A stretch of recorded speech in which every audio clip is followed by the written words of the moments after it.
Hai, Assalamualaikum warahmatullahi wabarakatuh. Ketemu lagi dengan saya, Bang JP atau Dedi Irmawan. Kali ini edisi question and answer ya, atau tanya jawab dengan saya, Dedi Irmawan, di channel ini. Sehubungan dengan kita masuk di 20.000 subscriber nih. Terima kasih banyak teman-teman.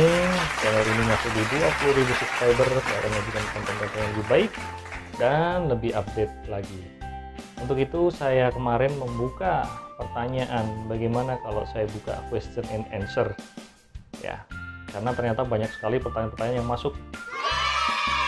Yaudah, kalian saya bikinkan videonya ya. Oke, ini adalah question and answer edisi 20.000 subscriber. Segidot.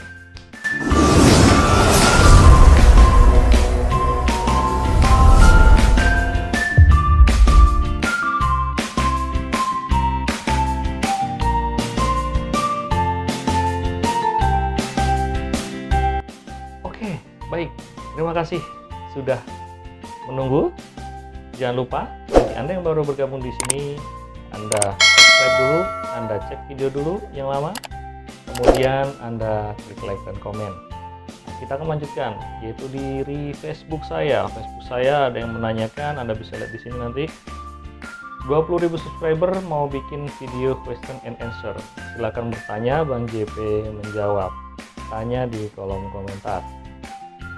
Ada pertanyaan pertama, yaitu dari Fahmi Hidayat. Bertanya, sebagai seorang pelatih bela diri, apakah JP sering ditantang seseorang untuk uji kemampuan dan bagaimana menghadapinya? Apalagi sebagai penyandang gelar jawara. Waduh, berat ini ya. Oke, jadi saya akan ceritakan ya.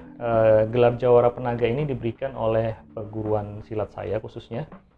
Jawara penaga artinya orang-orang yang atau tingkatan yang sudah mumpuni dan mengabdi kepada masyarakat, dalam artian mengajarkan silatnya, melatih kemana-mana, membantu masyarakat ya, sering membantu gitu kan, menggunakan kegiatan sosial dan lain-lain.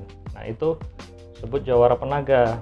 Selain itu juga bertanding secara olahraga dan pernah juara baik tingkat daerah sampai nasional. Kalau ditantang seseorang untuk uji kemampuan itu sering ya, tapi itu di masa-masa awal-awal berlatih dan sampai dengan tingkatan pelatih berapa itu wajar saja. Jadi ketika ada yang menantang Anda harus bercermin sepertinya ada masalah apa nih, ya kan? Kalau untuk belakangan ini saya alhamdulillah tidak pernah ada tantangan ya, dan tidak berharap karena saya sibuk dan fokus melatih. Bagaimana menghadapinya? Kalau memang itu adalah sparring, light sparring maupun sparring yang memang untuk tujuannya adalah meningkatkan kemampuan kan? Untuk mengetes keilmuan kita, keunggulan sampai mana, kelemahan sampai mana, itu oke sih.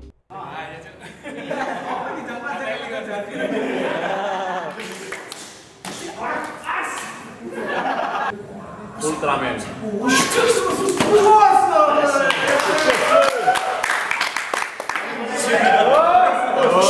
Awas Kang.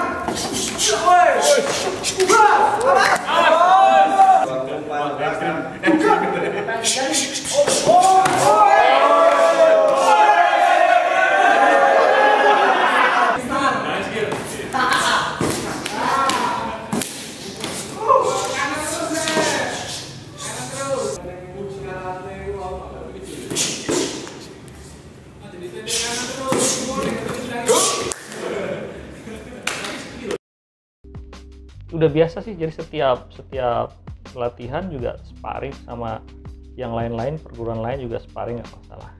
Cuman kalau menantang di sini ya kan, menantang yang bertarung dan tidak sopan, selama itu kita benar nggak ada masalah gitu kan. Istilahnya emas asli nggak akan takut api gitu kan. Pertanyaan kedua, kapan momen atau momen apa yang membuat Bang JP berkeputusan untuk menjadi entrepreneur? Dari Timotius Noya, teman Facebook juga. Jadi saya mengambil keputusan untuk menjadi entrepreneur itu pas 2008-an ya. Sebelumnya saya punya usaha tapi ya ala-ala ya, kecil-kecilan, kayak printer ya kan, cetak, ngeprint, ngetik, kemudian ngajar privat komputer, kemudian punya persewaan CD game PC dan lain-lain lah. Dulu saya jalanin semua cuman buat untuk bayar sekolah, kuliah, nambah uang saku itu ya. Tapi kemudian yang serius itu yang mau nikah, karena kita harus butuh banyak biaya kan, dan kita harus berjuang. Nah, itu saya memutuskan untuk full entrepreneur karena pas waktu kerja saya menemukan untuk saya ya ketidaknyamanan, sehingga saya memutuskan untuk entrepreneur aja, karena dari keluarga saya juga punya usaha masing-masing ya.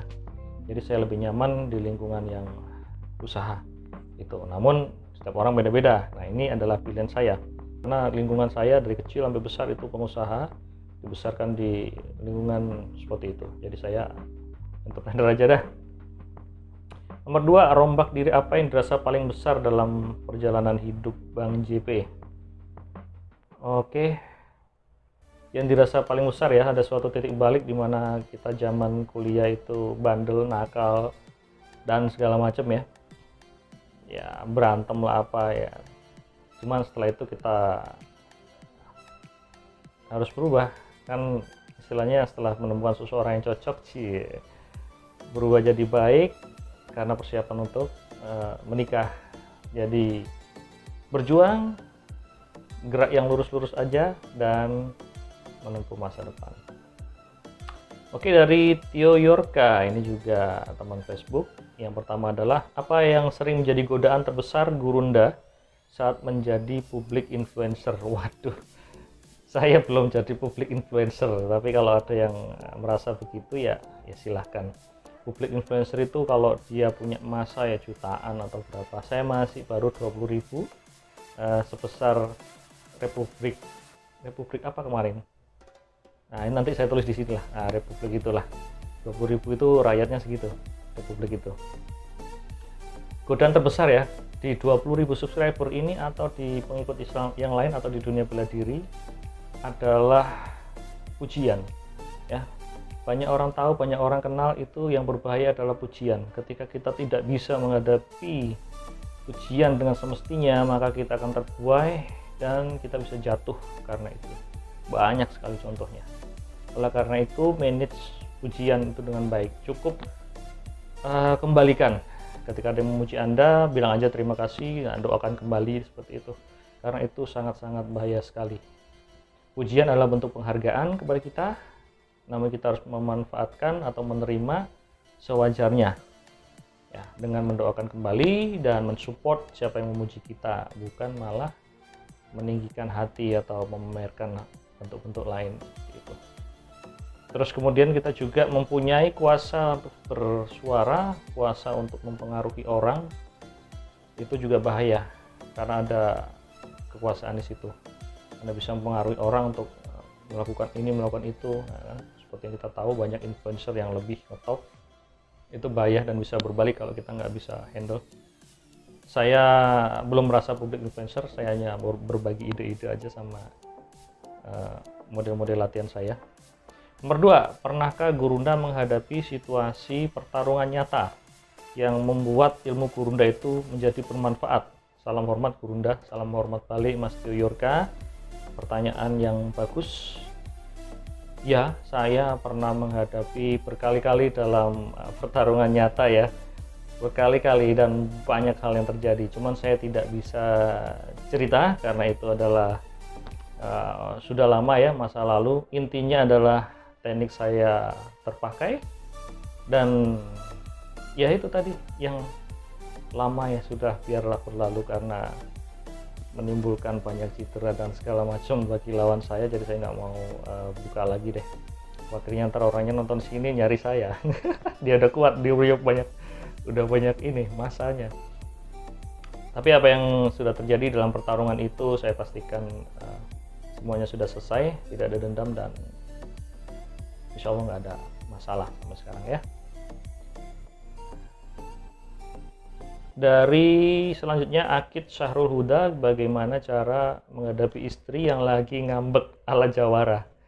Ya, jadi untuk menghadapi istri yang ngambek itu gampang sekali.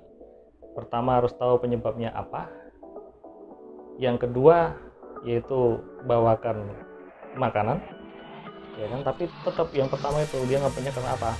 Kurang perhatian, kurang dicukupi makanan, pakaian, kosmetik, kurang dicukupi urusan rekreasi, jalan-jalan, atau kurang dicukupi urusan suami istri. Nah, seperti itu. Jadi tahu dulu permasalahannya apa, baru kita akan menggali lebih dalam. Intinya, pelajari karakter istri Anda. Kalau saya sih inisiatif ya, kalau sebelum pulang tanya dulu mau bawain makan apa, atau pas kita keluar pamitnya mau latihan, nah dicemberutin, jangan pamit latihan, pamitnya aku mau keluar mau nitip apa, nah ya kan, aku mau ngelatih, pulangnya mau bawain apa. Intinya adalah berikan sesuatu untuk istri, berbagi lah ya.